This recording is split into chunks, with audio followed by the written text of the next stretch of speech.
បាទក្រុមអ្នកលោកซึ่งមកវត្តណាគ្នាថ្ងៃនេះវត្តត្រឡប់មកជួបគ្នាមានថ្ងៃថ្មីម្ដងទៀតហើយជាមួយនឹង Rich Now យូនប្រចាំថ្ងៃ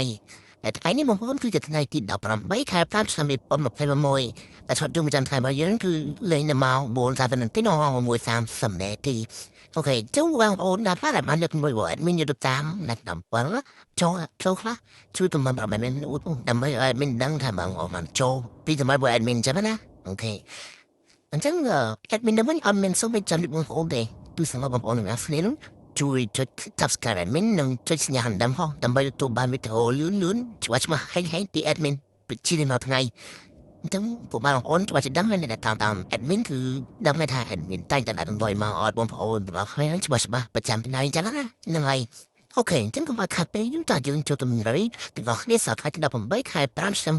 2021អញ្ចឹងលេខអបាត់នឹងនេះ admin ដាក់ទៅលេខ5កុដនិងលេខ20កុដអញ្ចឹងបងប្អូនអស់គ្នាអាចយកទៅអូសតាមបានសម្រាប់ A B set day ទៅឆ្នាំជូនមក4:30នាទីមក1:30នាទីអូខេអញ្ចឹងតើលេខរបស់យើងគឺ admin ដាក់លេខតែ2លេខ admin ដាក់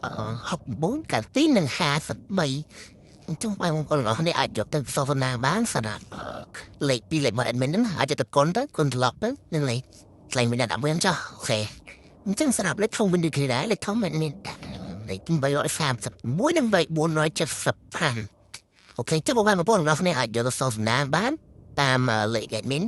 ស្លាញ់មានដាក់វិញទៅមិនថា2លេខមិនថា3លេខនិងលេខអូទេគឺ admin សិតពុនដឹងមកច្បាស់ទេណាអូខេអញ្ចឹងពី admin ដើម្បីក៏មិនតែប៉ុណ្្នឹងទេសូមបង